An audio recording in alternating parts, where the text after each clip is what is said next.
Yes, actually, that's very true. If you look at the trend in the last actually 4 to 5 months, interestingly enough, 70 to 80% of market activity actually has been from foreigners. Even up to today, around 10, 15 there, close to 80% of activity in the market was still foreigners. And really, if they pull out, there's really no activity in the market. As most of the retail investors are looking for safety. They were really hit hard last year when the market came down by close to 30 to 40%, and the market is still down 16% this year. So most retail investors are on their way out. So, the big cement deal that went down earlier this week, that was a lot of shares moving through the market. Yes, actually, basically it was done during one day. The shares were moved. Mostly what happens in such transactions, it's moved kind of private deal in a way.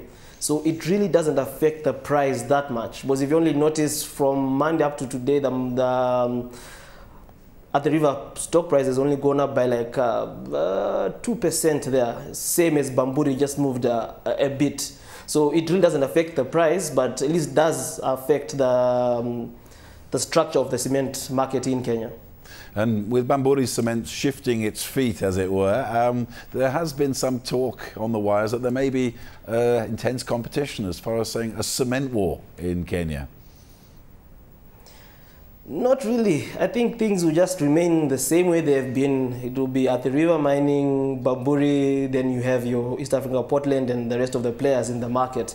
Bamburi will keep on holding the largest share, and I guess it's an aspect of trying to meet the demand. Currently in Kenya, you can't usually, the demand outstrips supply. So until supply starts outstripping demand, then we can start seeing some cement wars. But currently, right now, they have a large market to service, which they can't service by themselves. And we touched earlier on the bond market. I mean, how is it going? I mean, the Kenya Electricity Generating Company was going strong the other week. I mean, how are the rest of the bonds being taken up by investors? If you look at the Treasury bill market, actually, if you have noticed for the last also around 2 months, 3 months, they've all been oversubscribed.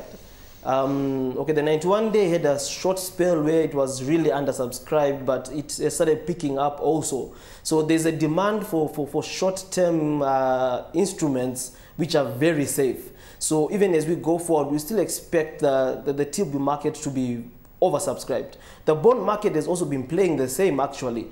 The next one on the line is the Safaricom bond, which we are also expecting that most probably it will be subscribed or actually a bit oversubscribed going forward there. But the market is actually doing very well. There's a lot of liquidity in the market. But in terms of interest rates, too much money that is there is actually pushing interest rates down, yet inflation is still up. That makes the equation a bit wrong because you end up with the negative real returns.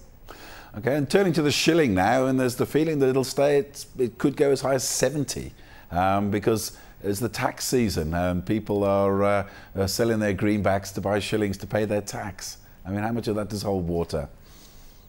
I think that's a bit of speculation just to try and get some movement in the currency market.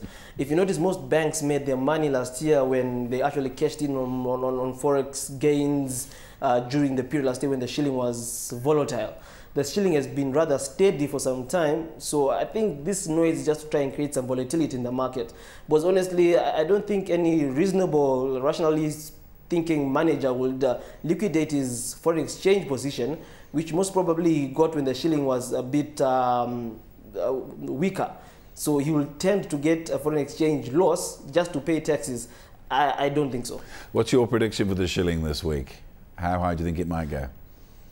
I think it will remain steady. It will still play in that same band, 75.20, 75.15, but I don't think it will even touch 75.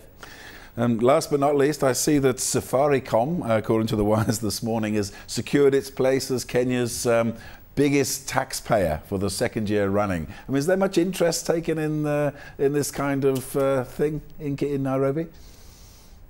It won't really affect their price. Actually, for Safaricom, most of the activity for the last 3-4 months has been from foreign institutions. not to name any, but Morgan Stanley have been very active on the counter since they're the ones that promoted it. But really, okay, they have the largest bottom line, so they have to pay the largest tax. So we'll be a bit shocked if they are not number one in tax paying. Okay, and last but not least, how do you see, very briefly, how do you see the rest of the day shaping up on the Nairobi exchange? Prices will hold. Foreigners will still dominate activity. But I think most prices will hold, and the index might either just hold and just edge up a little bit.